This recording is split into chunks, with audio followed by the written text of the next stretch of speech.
It was a strange sort of Friday in Tokyo, really strange. A day where, two opposite ends of Japan's history seemed to just collide. Right. So in one headline, you had the passing of Tomichi Moriyama. He was 101. Incredible age. Yeah, and this is the man who, back in 1995, gave that really famous apology for Japan's World War II atrocities. Sort of a symbolic bookend, you could say. A major historical moment, absolutely. Then the other headline, completely different end of the spectrum, Sanae Takaichi. Right. She's seen as, well, the political heir to that history's revisionists, isn't she? A hard-right conservative, a protege of the late Shinzo Abe. Definitely cut from that cloth. And someone who, in the past, has made a real point of visiting the controversial Yasukuni Shrine. Yes, she has. That's part of her political identity. So she just won her party's leadership. The Prime Minister's office was finally within her grasp. The culmination of a long career. So on this day, of all days, what does she do? Everyone's watching, right? Does she make that defiant visit? The expectation was probably there, especially from her base. She doesn't. She stays away. She just sends a ritual offering, a masakaki offering. And that single decision, that sudden, really calculated pivot from someone known as a hawk, well, it wasn't about a change of heart, was it? No, not at all. It screamed desperation, political calculation. Exactly.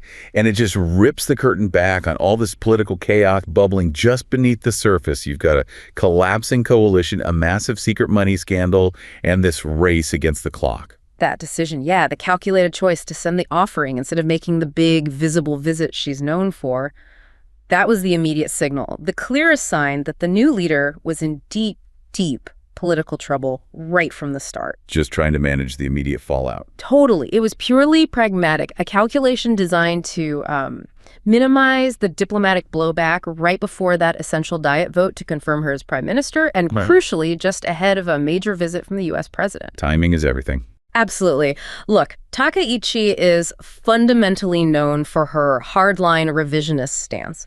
Her willingness to pivot immediately like that shows you, the listener, exactly how unstable the ground is beneath her feet. So it's like she's fighting on multiple fronts. It's a three-front war, exactly. And that's the core of our deep dive today. We really need to unpack this triple threat she's facing.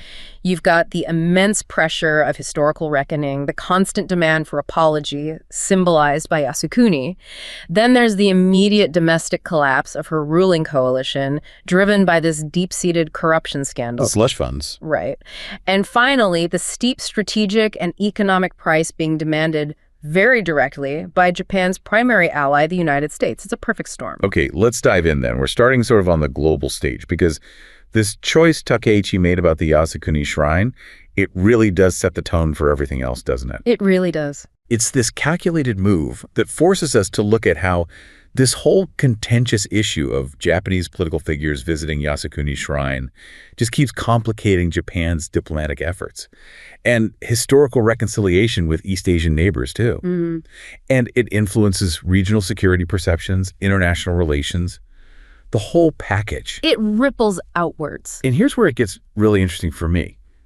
You're saying this wasn't an ideological choice in the moment. It was a security calculation. Precisely. I mean, just imagine the atmosphere inside the Ministry of Foreign Affairs, MOFA, leading up to Takaichi's win. The tension must have been, well, agonizing. They know her track record. Exactly. They know Takaichi's past. She is a known vocal visitor.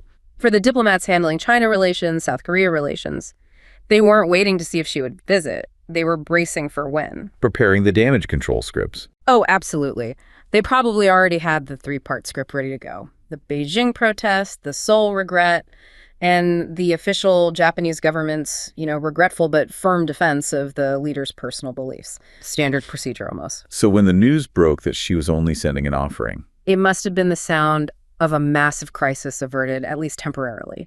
A collective sigh of relief. Right. The immediate focus could then shift away from damage control, which is what Yasukuni visits always force, and instead focus intensely on the upcoming U.S.-Japan security meetings, the president's visit. The hawk retreated purely for the sake of stability. But to really grasp the weight of that retreat, we probably need to remind ourselves exactly what the Yasukuni Shrine represents. Why is it so controversial? Certainly. So at its core, Yasukuni honors the souls, the kami, of those who died fighting for the Emperor of Japan, going back quite far. Millions of people. Millions, yes. However, the controversy, the real political flashpoint, stems from the fact that it critically includes 14 convicted Class O war criminals from World War II enshrined there in the late 1970s. Right, the top leadership responsible for the war. Exactly. So for neighboring countries, particularly China and South Korea, who suffered immensely under Japanese imperialism and aggression, any official visit by a prime minister or senior minister isn't just seen as remembrance. It's viewed as a symbolic glorification of Japan's militaristic and colonial past. A validation of that history. That's how it's perceived.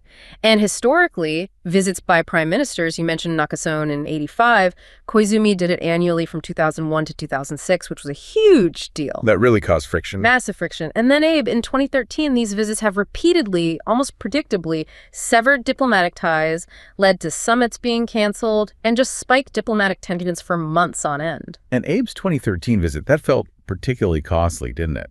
I seem to remember the drawing an unusually strong reaction from the U.S., which normally tries to stay out of these historical spats. It was a very significant moment, you're right. That visit drew a rare, quite open rebuke from the U.S. Embassy in Tokyo. They actually issued a statement saying the U.S. was disappointed. Disappointed. That's strong diplomatic language from an ally. It really is. And they stated explicitly that they believed the action would exacerbate problems with neighbors. Think about that. Your closest military ally publicly criticizing the Japanese head of government over what is ostensibly a domestic historical gesture. Yeah, that highlights the international cost. Absolutely. So for Takaichi, who is, as we said, fundamentally an ideological conservative, this decision to send an offering rather than follow her own deeply held conviction, it demonstrates that the immediate need to present a stable, reliable face to the U.S. alliance completely trumped her hardline beliefs. So this Yasukuni controversy, it isn't just some historical footnote people argue about. It's described here as a potent strategic problem. How does it actively distort Japan's current security intentions in the eyes of its neighbors? It happens through strategic misperception. It's a classic security dilemma dynamic, really. Yasukuni visits are seen as tangible proof of, well, unresolved antagonism, lingering nationalism, perhaps. Right. So China, which is already, let's be honest, predisposed to viewing almost any security behavior by Japan, especially a defense buildup, as encirclement. That's their narrative. It is. They view these visits as clear signals of rising Japanese nationalism and, crucially, remilitarization. They interpret a domestic gesture of remembrance as an external military threat signal. It's like a dangerous feedback loop. Yeah. A controversial visit fuels Chinese distrust, which in turn fuels regional insecurity, which might prompt Japan to build up more defense. Exactly. And this directly exacerbates existing very real territorial disputes. The most obvious example is the contested Senkaku-Diaoyu Islands in the East China Sea. A real flashpoint. A major flashpoint. Increased Chinese determination and presence around the Senkakus, coupled with this perception of rising Japanese nationalism signaled by Yasukuni actions. It just raises the likelihood of miscalculation and potential conflict significantly. And if Japan is genuinely trying to strengthen its regional posture, particularly as a counterweight to China, it absolutely needs South Korea as a partner, doesn't it? Yeah. Yet Yasukuni seems to constantly strain that vital relationship. The relationship with Seoul is, well, it's at serious risk of suffering long-term deterioration because of issues like this. South Korea expressed deep disappointment and regret, even over Takaichi's ritual offering, not even a full visit. Even the offering was enough. Yes. They called again for Japan's leaders to demonstrate humble reflection and sincere remorse. And look, despite sharing really crucial common interests, economic vitality, democracy, a joint security dependence on the U.S., Japan's often dismissive or purely defensive approach to Seoul's historical grievances is a major, persistent obstacle. It prevents the kind of cohesive trilateral cooperation the U.S. desperately wants to see. Yeah, this puts the U.S. in a truly difficult position. Yeah. They want this unified front in the Indo-Pacific, Japan and South Korea working together with them. But every time a Japanese leader makes a move like this, even a symbolic one, it just fractures that front. The U.S. absolutely fears being dragged into a potential regional conflict because of Japanese actions that antagonize neighbors. They need regional stability to focus on the bigger strategic competition with China. Right. So when Japan makes a move that alienates South Korea, it actively undermines U.S. regional strategy, and it risks damaging the crucial U.S.-Japan alliance structure itself. So Takaichi's pragmatic choice, backing down from the visit, was therefore a direct response to avoiding this exact scenario of alliance friction. She prioritized the U.S. relationship over the symbolic act. Okay, let's dig into the research behind these decisions a bit. We noted that these visits are often used as signaling mechanisms. Does the research suggest that the ideology is actually secondary to the security need when these visits do happen? That's a great question. The evidence suggests that while ideology often provides the underlying motivation for a leader wanting to visit, the actual execution, the decision to visit, tends to be strategic. Wow, interesting. Research indicates these visits are most likely to occur under a specific set of conditions. You generally need three things. First, a conservative ruling party, like the LDP. Second, relatively high government popularity, giving the leader political capital to spend. Okay. And third, crucially, a perception within Japan of a rising Chinese threat. Ah, that correlation with a perceived Chinese threat is fascinating. So it's not just about domestic politics. Right. It implies that when Japan perceives a clear security threat from China, leaders can actually leverage these highly controversial visits. It's not just for domestic political points, though that's part of it. It can function as a credible signal of their resolve, their firmness against China. Like a form of political deterrence. Exactly, an act of political deterrence. But Takaichi, facing such immediate vulnerability domestically, clearly calculated that the cost of burning diplomatic bridges by signaling resolve this way was just too high. It paled in comparison to the immediate non-negotiable need for external alliance stability, especially right before the U.S. president's visit. That calculated retreat, then, swallowing her ideological principles for external stability. It immediately forces us to confront the crisis that made that retreat necessary in the first place, the domestic implosion. Yes. This is where we need to examine the complex interplay of coalition politics and leadership succession within Japan's ruling Liberal Democratic Party, the LDP.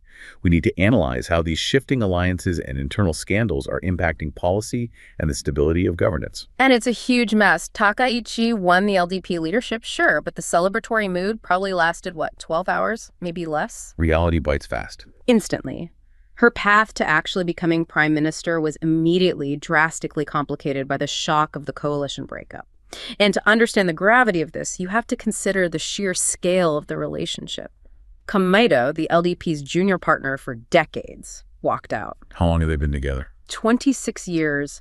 They ruptured an alliance that had been solidly in place since 1999. A generation of political cooperation just gone. Wow. Why did Komeito decide to end a quarter-century relationship right at this critical moment of leadership transition? What was the final straw? The core sticking point was the political funding crisis, specifically the LDP's response, or lack thereof, to the massive slush fund scandal. They didn't think the LDP was serious about cleaning house. Precisely. Komeito leader Tetsuya Saito explicitly demanded stricter regulations on corporate and group donations. He flat out called the LDP's response insufficient and disappointing. You have to remember Komeito's base. The Soka Gakkai. Right, the Soka Gakkai Buddhist lay organization. Their mandate from those core supporters demands cleaner politics. They essentially wanted to wipe the slate clean on the coalition relationship. It suggests that the LDP's endemic corruption had become an existential threat to Komeito's own political credibility. They couldn't stay tied to it. That's a drastic move. It changes the entire parliamentary math for Takaichi, doesn't it? What's the immediate political fallout? It's an immediate existential crisis for her government formation. Look, the LDP had already lost its coalition majority in the upper house elections back in July. Right. That was a blow. So the Komeito split now means Takaichi has to scramble instantly to secure a new governing alliance. She needs to find a new partner, and fast, before the expected mid-October Diet vote to actually select the new prime minister. So who are they talking to? And how fragile is that negotiation likely to be? Well, the reports are they're currently negotiating pretty intensely with the Japan Innovation Party, Nippon Ishin no Kai. Ishin, okay. They absolutely need this alliance. Apparently, they are short by just 2 seats for an outright majority in the Diet, so it's critical. 2 seats? That's cutting it fine. Extremely fine. And this negotiation is politically very fraught. While, yes, both the LDP and Ishin share some right-leaning nationalist tendencies on certain issues. There's some overlap. Some overlap. But fundamentally, Ishin is an anti-establishment party. It's Osaka-based, strongly reformist. It built its entire reputation on challenging the LDP's status quo, especially on corruption and demanding more regional autonomy.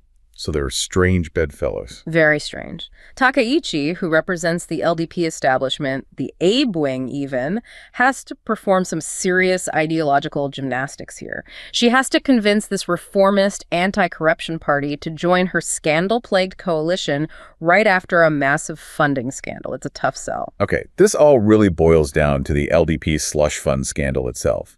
It's been dubbed the Recruit of Reiwa, which implies a scale of corruption not seen in decades, harking back to the recruit scandal of the 80s. Yeah, it's huge. Can you walk us through the actual mechanism, the Eurogain, the slush funds? How did they manage to funnel hundreds of millions, maybe billions of yen without detection for so long? Right. So the core issue is really about political adaptation to legal reform. Back in the 1990s, reforms were brought in to ban corporate donations directly to individual politicians. Try and clean things up. Okay. The LDP, particularly its factions, adapted. They found a workaround by channeling money through these ubiquitous fundraising parties. The infamous part. The infamous parties.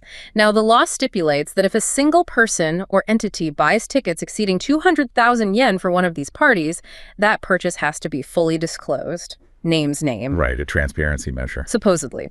But the mechanism works like this. Factions would set quotas for their members, how many tickets they needed to sell. They'd generate massive revenue from these ticket sales, mostly bought by corporations or corporate groups, often bundled. Now, if a lawmaker sold tickets above their assigned quota, the faction would quietly pay that excess revenue back to the lawmaker, a kickback, often in cash, or through undeclared bank accounts linked to the politician's support group. So the factions might declare the total ticket sales revenue correctly, but the individual lawmakers receiving that cash back from the faction failed to declare it as political income. Is that it? That's exactly it. It effectively bypassed the disclosure laws designed specifically to prevent corporate money flowing secretly to individual politicians. It became the ultimate legal compliance evasion mechanism, as it's been called. Clever, in a way. Cynical, perhaps. Oh. The scandal blew up when the Asahi Shimbun newspaper reported that the Abe faction, the Saiwakai, the largest and most powerful one, had failed to declare an estimated 1.35 billion yen. That's over $10 million in these kickbacks over just 5 years. 1.35 billion yen. And this wasn't just a few isolated incidents or rogue accountants. It was systemic. People implicated described it as just standard operating procedure, something that had been going on for decades, really central to the factional culture of raising and distributing funds. Despite that staggering scale, 1.35 billion yen just from one faction, and dozens, maybe scores, of lawmakers involved, the legal outcome felt. Well, designed to maintain the status quo, didn't it? Yeah. 65 senior LDP politicians had their charges dropped. How did they manage to insulate the political heavyweights from actual criminal liability? They relied almost entirely on this established, almost ritualist defense strategy. It's known as hishomakase. Hishomakase. Yeah, it literally translates to leaving it to the secretaries or blaming the secretary. Yeah. The strategy works by having the senior politicians claim complete ignorance of the accounting details. They say, oh, I left all that to my treasurer, my accountant, my secretary. They blame the staff for any clerical errors or false entries in the books. So the secretaries, the accountants, they take the fall, they bear the full legal burden. Precisely. This practice has deep, deep historical roots in Japanese political scandals going back decades. It positions the secretary, often a long-serving, loyal aide, as the protective shield. They take the fall, often facing just a summary indictment or maybe a fine, while preserving the political career and, crucially, the influence of the senior politician. So the system protects itself? Fundamentally, yes. The prosecutors ultimately concluded there was insufficient evidence to prove actual criminal conspiracy between the faction leaders and the treasurers who handled the money. They effectively accepted the Hishomakase defense, ensuring that the systemic problem of money politics remains largely unpunished at the highest levels. Business as usual, almost. Former Prime Minister Kishida, before Takaichi, tried to address the public outrage over this, didn't he? He dissolved his own faction, the Kochikai, and subsequently the Abe and Nikai factions also disbanded. Was this viewed as a genuine attempt at reform, or was it more like political theater? It was overwhelmingly viewed with deep skepticism. A Yomiuri Shimbun poll around that time indicated that something like 75% of respondents did not expect the dissolution of these factions to result in any substantive reform. 3/4 of the public didn't buy it. Right. And this skepticism was pretty well founded. While yes, 3 major factions formally disbanded. Other powerful, influential factions, like the one led by Taro Aso or Toshimitsu Motegi's, remained entirely intact. It signaled a clear lack of party-wide commitment to real structural change. And the underlying concern is that even the dissolution itself is merely superficial, right? That they'll just regroup. Absolutely, that's the fear. The formal dissolution only really creates a vacuum, and that vacuum is almost immediately filled by new policy groups or policy study groups under slightly different names, but often with the same members and same leadership structures. Same game, different name. Pretty much. The deep-seated power structure of the LDP relies heavily on factions. They use them for fundraising, for distributing cabinet posts and party positions, for maintaining political leverage within the party. The party is arguably fundamentally incapable of operating without them in some form. So the dissolution, in effect, risks becoming just a futile, cosmetic attempt to distract voters from the core issue that's persisted since the 90s. The perceived necessity of funneling corporate money into politics to maintain power. So Takachichi is stepping into this incredibly messy, collapsing, and deeply skeptical domestic scene. It's a minefield. A total minefield. Yet as she's scrambling just to get a 2-seat majority to form a government, she is simultaneously facing immense, non-negotiable pressure from her primary ally, the United States, which brings us neatly to the third front, this external constraint. The profound influence of evolving U.S. foreign policy priorities, trade deals, defense spending demands, energy security on Japan's internal politics, and its whole strategic alignment. And this external demand structure, this pressure, is the very reason Takaishi was forced to make that pragmatic choice on Yasukuni right at the start. The moment she won the leadership, her entire focus had to shift. Clear the decks of any controversy so she could present herself as a stable, reliable partner to the U.S. Especially regarding this massive new trade deal. Exactly. The one finalized back in September, which the U.S. side was dubbing the largest trade deal in history. Quite the billing. Okay, let's focus on that agreement then. Beyond the grand headline, what are the core components, particularly regarding Japan's financial commitment, which sounds enormous? It is enormous. The central feature is Japan's commitment to a sweeping $550 billion investment in the United States spread over several years. $500 billion. Where's that money coming from? It's sourced from Japanese public finance institutions, things like the Japan Bank for International Cooperation, JBIC, plus private equity, credit guarantees, a whole package.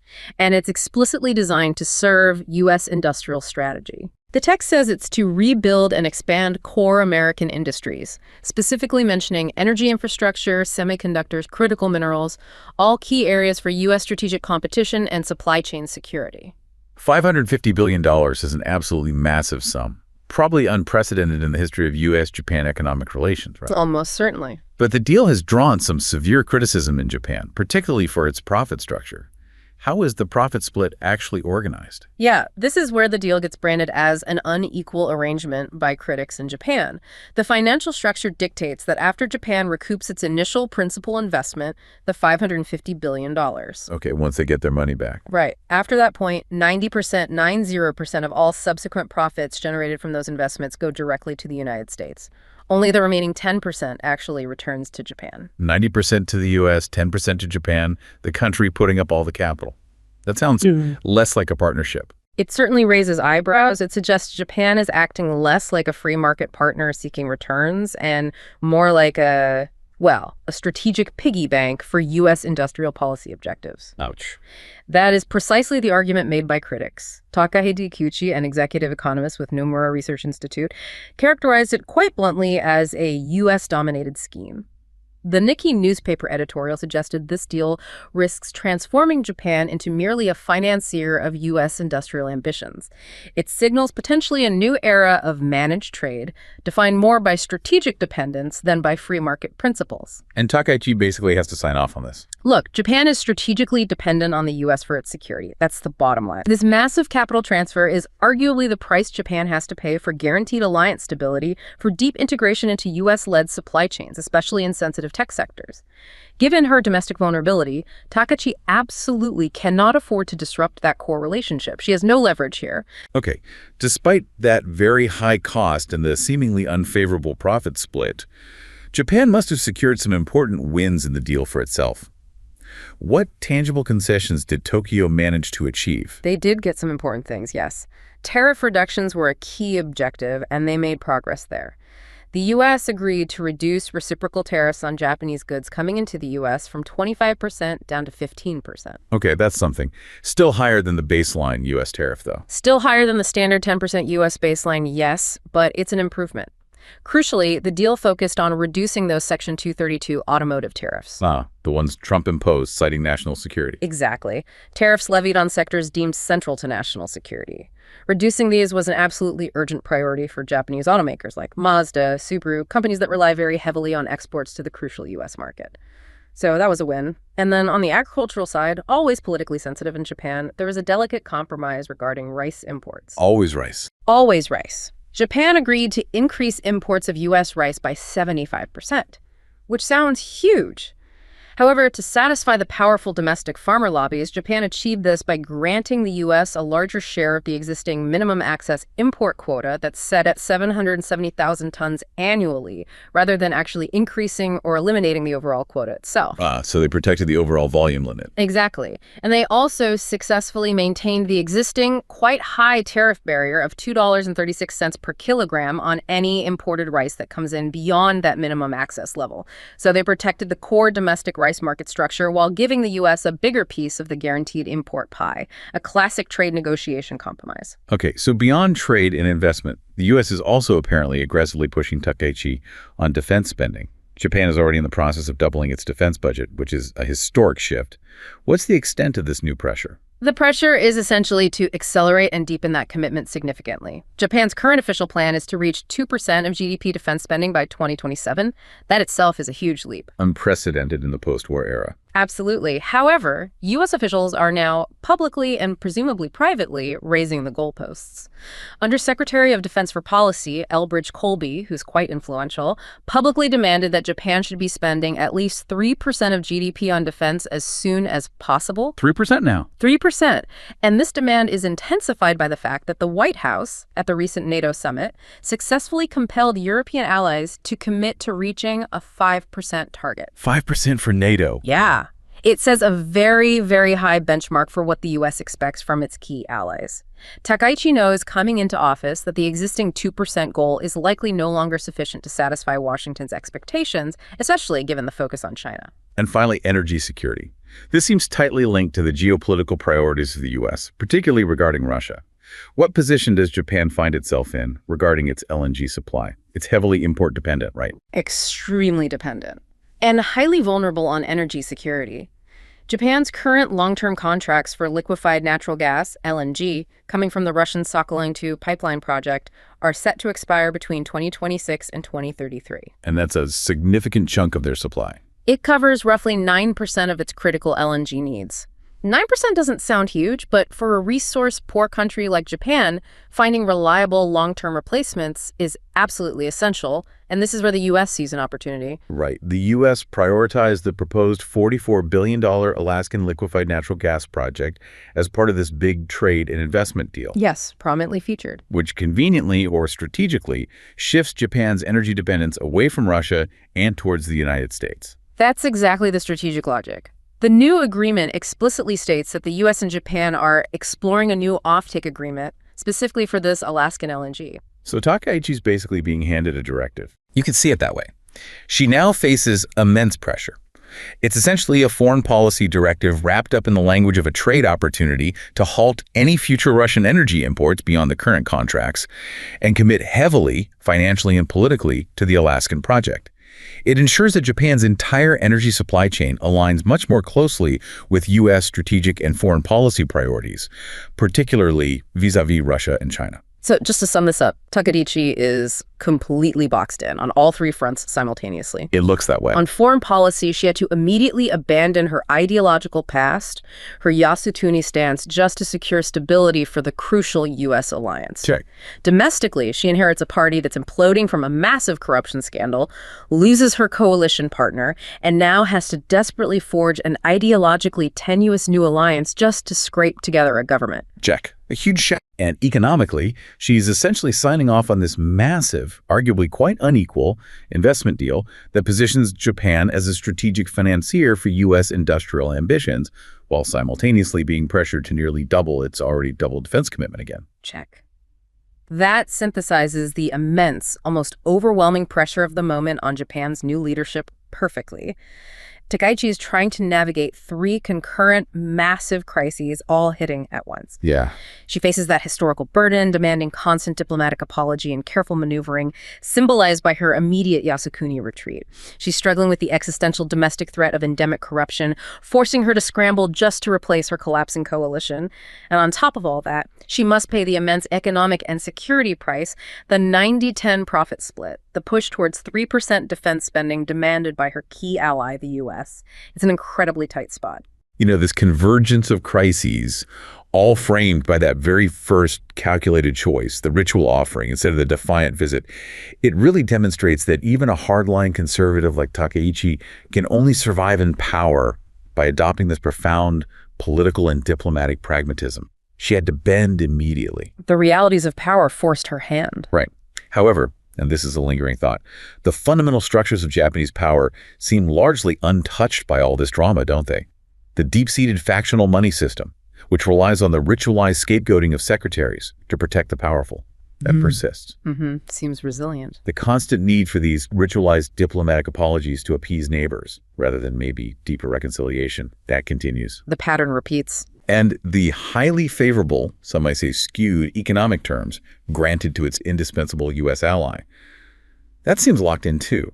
It almost suggests that while the faces of political leadership may change, and they might adopt the veneer of pragmatism when forced to, the actual systemic foundation of modern Japanese power, the money politics, the historical baggage management, the alliance dependency is remarkably resistant to any genuine transformative change. A sobering thought. It implies continuity beneath the surface chaos.